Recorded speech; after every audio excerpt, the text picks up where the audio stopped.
Welcome back to my channel. तो बच्चों start कर दिया था चैप्टर सेकंड अपना कंज्यूमर इक्विलिब्रियम, जिसके हमने 2 पार्ट्स ऑलरेडी बना चुके हैं। आज हम थर्ड पार्ट करने जा रहे हैं, जिसमें हम कंज्यूमर इक्विलिब्रियम के बारे में पढ़ेंगे। इससे पहले वाले वीडियो में हमने यूटिलिटी एनालिसिस है ना, कार्डिनल और ऑर्डिनल देखा था, कार्डिनल एंड ऑर्डिनल देखा था। एंड उसके बाद कार्डिनल में हमने पढ़ा था total utility and marginal utility, है ना। ऑर्डिनल अभी हमको पढ़ना बाकी है। अब हम देखने वाले हैं अभी कंज्यूमर इक्विलिब्रियम को। तो चलिए बिना देर करते हम अपनी टॉपिक की तरफ चलते हैं। बच्चों सबसे पहले हम इक्विलिब्रियम समझते हैं कि इक्विलिब्रियम क्या होता है। तो ये वो पोजीशन होती है जहाँ पे कंज्यूमर को आकर के रुक जाना चाहिए, इससे ज्यादा उसे कंज्यूम नहीं करना चाहिए। It is a state of best और a position of no change, ठीक है, which under situation provide the maximum gain. वो क्या प्रोवाइड करती है? मैक्सिमम गेन प्रोवाइड कर देती है। इससे ज्यादा अगर हम कंज्यूम करेंगे तो वो क्या होगा? नुकसान होगा, ठीक है।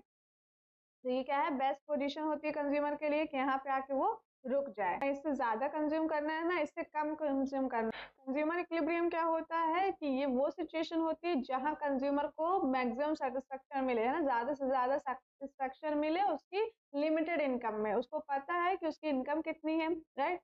मार्केट में अलग अलग प्रोडक्ट्स की उसको जो कंज्यूम करना है उसके प्राइसेस भी पता है, तो उसे कैसे कहाँ पे अपनी इनकम लगानी है, इससे उसे क्या मिले? मैक्सिमम सेटिस्फेक्शन मिले। Situation in which consumer has maximum satisfaction with limited income, है ना, उसको पता है उसकी कितनी इनकम है, उस लिमिटेड इनकम में उसको मैक्सिमम सेटिस्फेक्शन मिले, ये वो सिचुएशन होती है। And does not tend to change his existing way of expenditure, right. Consumer equilibrium क्या होता है? ये वो सिचुएशन होती है जहां पे कंज्यूमर को पता है कि उसकी इनकम कितनी है और उसे डिफरेंट क्या करना है, डिफरेंट प्रोडक्ट्स परचेज करने हैं, राइट। ग्रोसरी हो गया, कुछ भी हो गया, है ना, पूरे मंथली में उसे क्या कहाँ कहाँ खर्च करने हैं, राइट। अब वो जहाँ खर्च कर रहा है उससे उसे क्या होना चाहिए? मैक्सिमम सेटिस्फेक्शन होना चाहिए उन चीजों से। उन चीजों पे पैसा खर्च करने से उसे क्या मिलना चाहिए? मैक्सिमम सेटिस्फेक्शन मिलना चाहिए। ये बेस्ट पॉइंट होता है, यहाँ पे कंज्यूमर सेटिस्फाई होता है, ये बेस्ट पॉइंट होता है। रेस्ट होता है यहाँ पे कंज्यूमर को आके रुक जाना चाहिए, इतना खर्च करने के बाद वहां पे क्या करना, वहां पे आके रुक जाना चाहिए, राइट। तो ये हो गया कंज्यूमर इक्विलिब्रियम, ये क्लियर हुआ। अब हम चलते हैं, इसके कुछ एजम्पशंस दिए गए हैं। एजम्पशंस क्या है बच्चों? फर्स्ट एजम्पशन क्या कहता है बच्चों कि रैशनल कंज्यूमर, है ना। रैशनल कंज्यूमर मतलब कि समझदार कंज्यूमर होना चाहिए, है ना। समझदार होना चाहिए मतलब कि कंज्यूमर, हम हो गए, आप हो गए, सबको ये माना जाता है कि वो रैशनल कंज्यूमर है, समझदार कंज्यूमर है। कि वो जो समझदार कंज्यूमर है वो क्या करेगा? अपनी सेटिस्फेक्शन को क्या करेगा? मैक्सिमम रखेगा, है ना। तो he wants to get maximum satisfaction out of his given income. जितना भी उसके पास इनकम है, जो लिमिटेड इनकम है, उससे वो मैक्सिमम सेटिस्फेक्शन हो उसे, ठीक है। तो यही क्या है? रैशनल होना चाहिए, समझदार कंज्यूमर होना चाहिए। नहीं हो सकता ना कि अब हम ये सोचे कि हमें क्या हो, कम सेटिस्फेक्शन मिले, हमेशा हम इसलिए परचेज कर रहे हैं, इसलिए कंज्यूम कर रहे हैं कि हमें कम सेटिस्फेक्शन हो। ये तो होता नहीं, ये है ना। तो क्या सोचा जाता है कि कंज्यूमर क्या हो? रैशनल हो, ठीक है। सेकंड बच्चों कार्डिनल यूटिलिटी, है ना। कार्डिनल यूटिलिटी मतलब यहाँ पे हम क्या कर रहे हैं? यूटिलिटी को कैसे मेजर कर रहे हैं? नंबर्स में कर रहे हैं ना, 1 2 3 4। क्योंकि यहाँ पे हम क्या पढ़ रहे हैं? अल्फ्रेड मार्शल के अप्रोच पढ़ रहे हैं, है ना, JR हिक्स के नहीं पढ़ रहे हैं।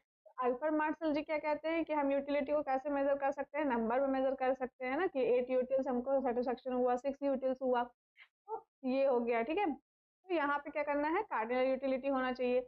हर बच्चों इंडिपेंडेंट यूटिलिटी, है ना। यूटिलिटी कैसी होनी चाहिए? इंडिपेंडेंट होना चाहिए। तो बच्चों जैसे कि अगर हम कोई चीज कंज्यूम कर रहे हैं ना, तो हमें उससे ही जो सेटिस्फेक्शन, चीज से सेटिस्फेक्शन मिलना चाहिए। मान लीजिए लेते हैं चाय का, ठीक है।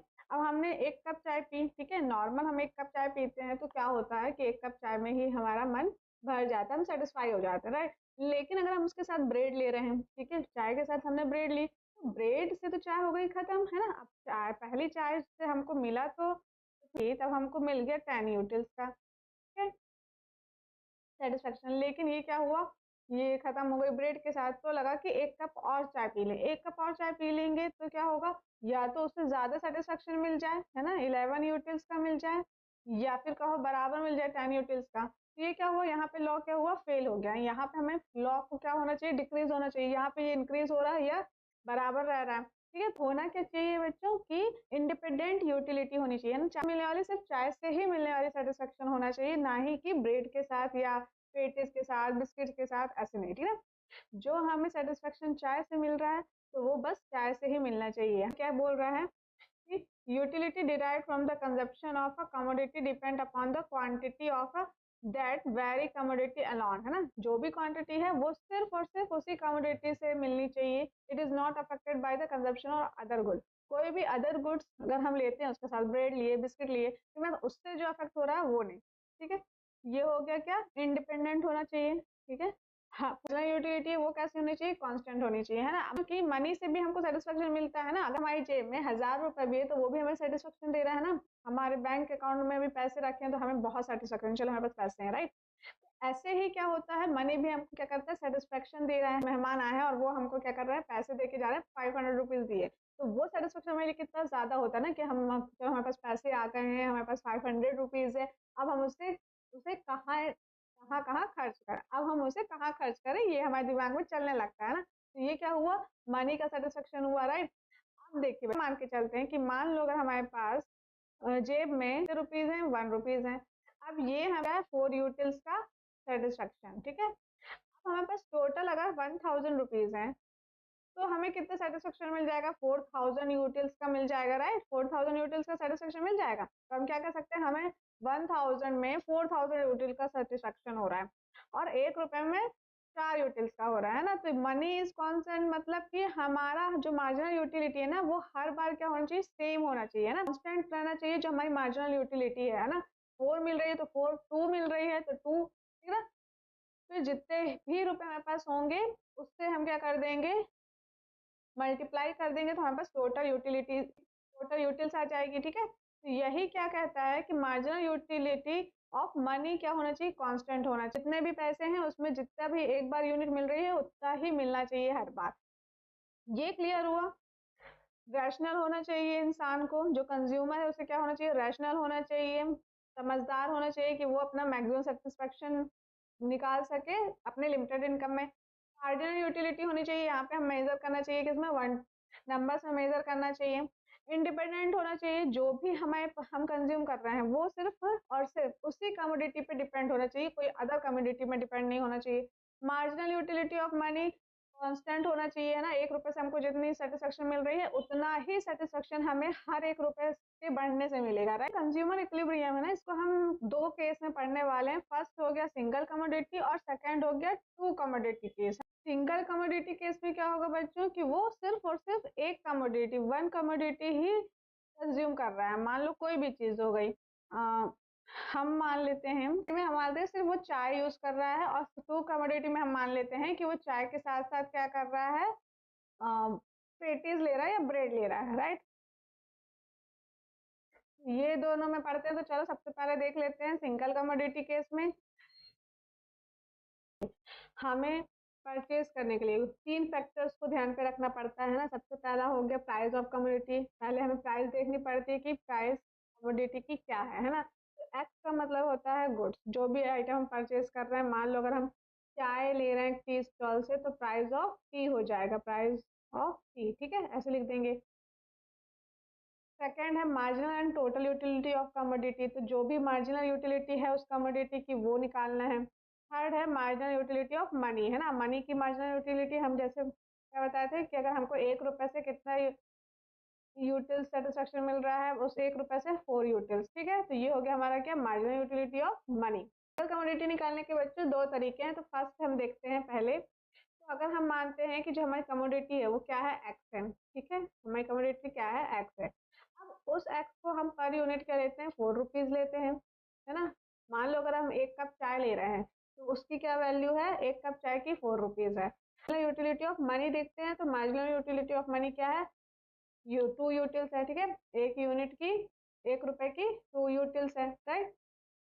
अब देखिए यहाँ पे क्या होगा, हमारे पास ये क्वांटिटी रखी हुई है 1 2 3 4 5, और इसके क्या दिए हैं, यूटिल्स दिए हुए हैं कि मार्जिनल यूटिलिटी ऑफ गुड्स का क्या है, 18 मिल रही है, 16 मिल रही है, 8 और 0 5।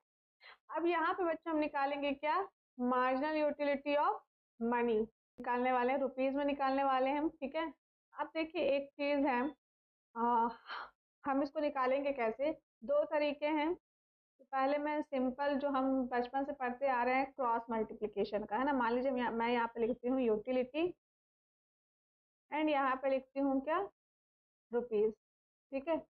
अब मुझे पता है कि 1 रुपए से मुझे कितना सेटिस्फेक्शन मिल रहा है बच्चों, 2 यूटिल्स का मिल रहा है, 2 यूटिल्स का सेटिस्फेक्शन मिल रहा है, ठीक है। अब जब मुझे 2 यूटिल्स का सेटिस्फेक्शन 1 रुपए से मिल रहा है तो 18 यूटिल्स में मुझे कितने रुपए का सेटिस्फेक्शन मिलेगा, ठीक है, मुझे ये निकालना है। यहाँ पे मैं x ले लेती हूँ। अब यहाँ पे हम क्या करते हैं, क्रॉस मल्टीप्लिकेशन करते हैं, राइट। तो ये हो गया 18 और इजिकल टू 2x, है ना। अब x कैसे निकलेगा, 18 डिवाइडेड बाई 2। तो यहाँ पे मुझे कितने रुपए इसका सेटिस्फेक्शन मिला है, 9, है ना। तो यहाँ पे क्या आ गया बच्चों, 9 आ गया। ये हो गया हमारा एक तरीका कि हम क्रॉस मल्टीप्लिकेशन कर करके निकाल लें, या फिर हम क्या कर सकते हैं कि हमारे पास जो यूटिल्स है ना कि 18 यूटिल्स है और यहाँ पे क्या दिया है, MUM कितना दिया है, 2 यूटिल्स का दिया हुआ है ना, तो 2 से डिवाइड कर रहे हैं तो क्या आ जाएगा, 9 आ जाएगा, ठीक है। हम इसको कि MUX divided by MUM, right है। ये समझ में आया कि जो हमारी मार्जिनल यूटिलिटी ऑफ कमोडिटी था उससे डिवाइड कर देंगे मार्जिनल यूटिलिटी ऑफ मनी से, है ना। तो 2 यूटिल्स सबको दिया हुआ था उससे हमने डिवाइड कर दिया तो निकल आया। ऐसे ही 16 डिवाइडेड बाई 2 अगर हम करते हैं तो कितना हो जाएगा, 8। 8 डिवाइडेड बाई 2 करेंगे तो कितना हो जाएगा, 4। 0 डिवाइडेड बाई 2 करेंगे तो आ जाएगा 0। और -5 डिवाइडेड बाई 2 करेंगे तो क्या आ जाएगा, -2.5, ठीक है।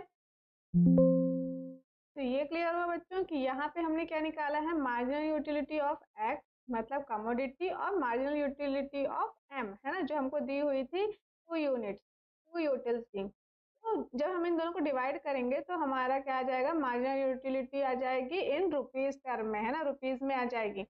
कंज्यूमर इक्विलिब्रियम यहाँ पे कब होगा, कंज्यूमर जब बराबर आ जाएगी प्राइस ऑफ कमोडिटी के, तब क्या हो जाएगा, इक्विलिब्रियम हो जाएगा, है ना। तो यहाँ पे कब आ रही है, यहाँ आ रही है जब वो थर्ड क्वांटिटी ऑफ ले रहा है। और बताती हूँ बच्चों, तो देखिए हमने क्या बोला कि मार्जिनल यूटिलिटी ऑफ एक्स, है ना, किसके टर्म्स में, रुपीज के टर्म्स में, ठीक है, रुपीज के टर्म्स में प्राइस ऑफ कमोडिटी के बराबर हो जाएगा तब क्या होगा, कंज्यूमर इक्विलिब्रियम हो जाएगा। और इसको निकाले कैसे हैं हम, जो मार्जिनल यूटिलिटी ऑफ एक्स थी उसको डिवाइड कर दिए थे मार्जिनल यूटिलिटी ऑफ एम से, है ना, जो कमोडिटी था उसको डिवाइड कर दिए हम एम से, तो हमारे पास क्या निकल गया, marginal utility of commodity in rupees terms में निकला। तो ये बराबर हो जाए किसके, प्राइस ऑफ कमोडिटी के, है ना, प्राइस ऑफ कमोडिटी के। तो ये हुआ हमारा कंज्यूमर इक्विलिब्रियम। यहाँ पे जो था हमारे, तो कब हो रहा था, जब हमने क्या किया, टी कंज्यूम किया, जब हम चाय कंज्यूम की तो कहाँ पे हो रही है, यहाँ पे हो रही है ना।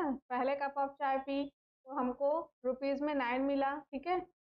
सेकेंड कप ऑफ चाय पी तो 8 मिला, और थर्ड जब पी तो हमको यूटिल्स ऑफ सेटिस्फेक्शन मिला इन रुपीज के टर्म्स में, है ना। तो ये दोनों क्या होगा, इक्वल होगा, क्योंकि यहाँ पे हमारी क्या थी, प्राइस ऑफ जो कमोडिटी थी वो भी क्या थी, 4 थी। कितने यूनिट कंज्यूम कर रहा है, 3 यूनिट्स कंज्यूम कर रहा है, तब वो उसका price of commodity and marginal utility of commodity in terms of money में इक्वल हो रहा है। और यही वो पॉइंट है जहाँ पे कंज्यूमर इक्विलिब्रियम होगा, ठीक है।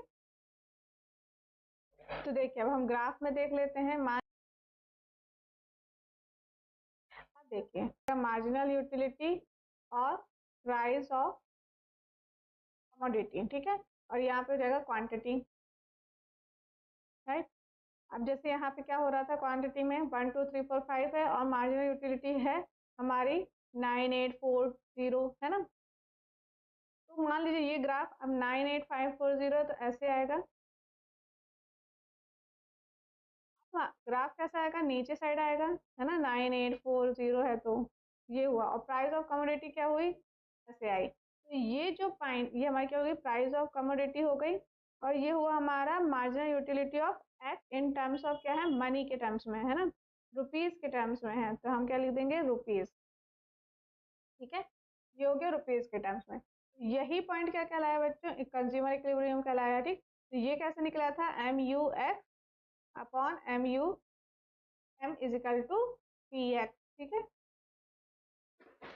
अब ये स्लोप कैसा होगा, MUX in terms of money का डाउनवर्ड होगा, है ना, डाउनवर्ड स्लोप है, डाउनवर्ड स्लोप, राइट। तो बच्चों हमने यहाँ पे क्या किया है, वन कम्युनिटी ऑफ केस पढ़ा है जिसमें हमने फर्स्ट तरीके से देखा हुआ है कि इसमें क्या फॉर्मूला होगा कि MUX अपॉन MUM बराबर होना चाहिए किसके, प्राइस ऑफ कमोडिटी का, जो भी उस टाइम पे प्राइस ऑफ कमोडिटी थी, है ना। 1 कप ऑफ टी कितना था, 4 रुपीज का था, राइट। और जब ये हमारा जो marginal utility of money in terms of rupees है वो 4 पहुंच जाएगा, तो वो ही पॉइंट क्या हुआ, कंज्यूमर इक्विलिब्रियम हुआ। अब हम दूसरे तरीकों को देखते हैं। तो चलिए हम क्या देखा था फर्स्ट वाले में हमने देखा था कि एम यू एक्स को हम डिवाइड कर रहे हैं एम यू एम से, और बराबर होना चाहिए दोनों किसके, प्राइस ऑफ कमोडिटी के, राइट।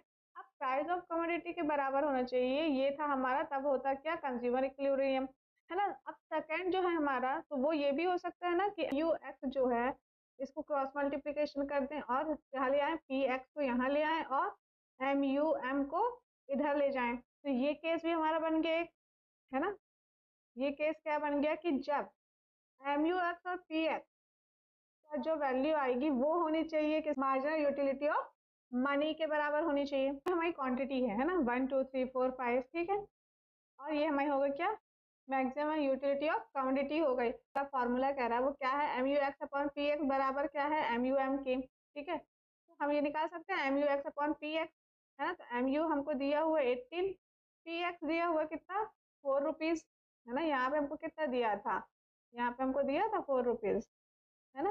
पी एक्स दिया था कितना, 4 रुपीज दिया था पर यूनिट का, मतलब एक चाय का कप कितने का है, 4 रुपीज का है, राइट। हम यहाँ पे क्या करते हैं, 4 से डिवाइड कर देते हैं, तो कितना आ जाएगा यहाँ पे बच्चों पे, 4.5 आ जाएगा। ऐसे ही 16 डिवाइडेड बाई 4 कर देंगे तो कितना जाएगा, 4 आ जाएगा। 8 डिवाइडेड बाई 4 कर देंगे तो कितना जाएगा, 2 आ जाएगा। 0 डिवाइडेड बाई 4 करेंगे तो कितना आएगा, 0 आएगा। और -5 डिवाइडेड बाई 4 कर -1.25। तो ये क्लियर हो बच्चों, है ना। हमने क्या किया है, हमने जो हमारा फॉर्मूला था कि M U X upon M U M जो होना चाहिए वो किसके बराबर होना चाहिए, पी एक्स के बराबर होना चाहिए, राइट। फर्स्ट केस हमारा ये था। सेकंड केस में मैंने क्या कर दिया है कि M U X upon P X कर दिया है ना, इसको यहाँ ले आई हूँ और क्या कर दी हूँ कि ले आई हूँ और एम यू एम को इधर साइड कर दिए हैं। यहाँ पे क्या हो रहा है, जब M U X upon P X बराबर हो रहा है किसके, मार्जिनल यूटिलिटी ऑफ मनी के। तो मार्जिनल यूटिलिटी ऑफ मनी हमारा कितना था, 2 यूटिल्स था, राइट। अब 2 यूटिल्स कहाँ आ रहा है, ये है 2 यूटिल्स, है ना। मतलब थर्ड वाला कंज्यूम करने में कितना आ रहा है, 2 यूटिल्स आ रहा है। और सेम हमारा पिछले वाले में भी यही था कि जब हम थर्ड वाला कंज्यूम कर रहे थे तो क्या हो रहा था, प्राइस के बराबर हो रहा था हमारा M U M in rupees term, है ना, 4 रुपीज। दोनों तरीके में से हम कोई सा भी तरीका यूज कर सकते हैं, ठीक है। यहाँ तक क्लियर हुआ। देखो बच्चों हम चलते हैं, जब 2 कमोडिटी दी गई होंगी, ठीक है ना, 2 कमोडिटी का केस है, तब हमें कंज्यूमर इक्विलिब्रियम कब होगा, है? हमने लिया था क्या, टी एंड ब्रेड, है ना, हमने टी और ब्रेड लिया था। क्या होगा, मान लीजिए हम कमोडिटी ऑफ एक्स की बात कर रहे हैं, ठीक है, कमोडिटी ऑफ की बात करें तो क्या बन जाएगा, हमने पिछले वाले में क्या देखा है, यहाँ देखा है हमने M U X upon P X और एम यू एम, है ना। तो हमने क्या देखा है कि एम यू एक्स अपॉन है किसके, पी एक्स के, और बराबर है किसके, मार्जिनल यूटिलिटी ऑफ मनी के। ये हो गया एक केस, ठीक है। अब जो हम बात कर रहे हैं सेकेंड वाई कमोडिटी की, वाई कमोडिटी की बात करेंगे, ठीक है। तो वाई कम्युनिटी की बात कर रहे हैं तो इसमें भी क्या बन जाएगा, एम यू वाई हो जाएगा, है ना। दूसरी है multiply is equal to M U M हो जाएगा। ये हो गया हमारे पास क्या, दूसरा केस। अब हमने 2 इक्वेशंस को सॉल्व करने का भी फॉर्मूला पढ़ा है पहले, मैं यहाँ लिख दे रही हूँ, है ना, M U X upon P X is equal to M U M Y upon P Y is equal to M U M. अब देखिए ये दोनों तो लिखने की जरूरत नहीं है, ये दोनों तो कैंसिल हो गए। तो अब हमारे पास क्या आ जाएगा, M U X upon P X is equal to M U Y upon P Y. मतलब क्या हुआ इसका, M U X upon P X बराबर हो किसके, M U Y upon P Y के, है ना। तो क्या होगा, इसको याद रखिएगा, ठीक है, ये इम्पोर्टेंट है। अब अगर ये केस हो गया है तो फिर क्या होगा बच्चों, मैं यहाँ कर रही हूँ, मान लीजिए एम यू एक्स है, actually price of commodity x की वही है प्राइस ऑफ कमोडिटी वाई की, और इन दोनों को हम मान ले रहे हैं 1, है ना, अपॉन 1 बराबर एम यू वाई अपॉन 1, है ना। तो अब ये दोनों कट गए, इन दोनों का कोई मतलब नहीं है। तो क्या हुआ, जब marginal utility of X is equal to हो मार्जिनल यूटिलिटी ऑफ वाई से, तभी क्या होगा, कंज्यूमर इक्विलिब्रियम होगा, ठीक है। ये केस हो गया। अब देखो, अब क्या है, यहाँ पे हम इसको टेबल को देखते हैं, तो यहाँ पे हमको क्वांटिटी दी हुई है, ये कमोडिटी ऑफ एक्स है और ये यूटिलिटी ऑफ एक्स है और वाई है, ठीक है। अब यहाँ पे हम कब बोलेंगे कि कंज्यूमर इक्विलिब्रियम हो रहा है, जब दोनों क्या हो रहे हैं, सेम हो रहे हो, है ना। तो यहाँ पे 10 है और यहाँ पे 10 है, तो मतलब हम क्या करेंगे, जब कंज्यूमर जब वो चाय के 3 यूनिट्स ले रहा है और ब्रेड के 4 यूनिट्स ले रहा है, तब जाके उसको क्या हो रहा है, कंज्यूमर इक्विलिब्रियम हो रहा है ना। तो ट्रू कमोडिटी के केस में क्या हम इसको क्या बोलेंगे, बोलते हैं equi marginal utility, right. Law of equi marginal utility क्या कहता है कि जब दो कमोडिटी से मिलने वाली मार्जिनल यूटिलिटी सेटिस्फेक्शन क्या होगी, इक्वल होगी, जहां पे है ना, तो वहीं पे क्या होगा, कंज्यूमर इक्विलिब्रियम होगा, राइट। तो बच्चों यहाँ पे हमारा यूटिलिटी एनालिसिस भी खत्म हो जाता है, ठीक है। फिर नेक्स्ट हम ऑर्डिनल यूटिलिटी को देखेंगे। यूटिलिटी एनालिसिस में बच्चों क्या लिमिटेशन हो गई कि इसे हम क्या करते हैं, एक तो नंबर्स में मेजर करते हैं 1 2 3 4, राइट। लेकिन असली जिंदगी में हम रियल लाइफ में इसे नंबर में मेजर नहीं करते, हम किस में करते हैं, रैंक दे देते हैं कि हाँ मुझे पिज्जा ज्यादा पसंद है या पराठे पसंद है, या मुझे चाय ज्यादा पसंद है या कॉफी, ठीक है। तो हमने क्या कर दिया, फर्स्ट रैंक हमने चाय को दे दिया, सेकंड रैंक कॉफी को दे दिया, ठीक है। पिज्जा और पराठे में दे दिया। तो हम इसमें क्या करते हैं, रैंक में मेजर करते हैं, ना ही कि नंबर्स में कि मुझे पराठा खा के 8 यूटिल्स का सेटिस्फेक्शन मिला, राइट। ऐसे ये क्या हो गई, ये यूटिलिटी एनालिसिस की लिमिटेशन हो गई। तो नेक्स्ट वीडियो में बच्चों हम स्टार्ट करेंगे अपना इंडिफरेंस कर्व को। तो चलिए आज के लिए इतना ही, होप आपको यहाँ तक समझ में आ गया होगा, और अगर पसंद आया तो please like subscribe and share करिएगा। Thank you.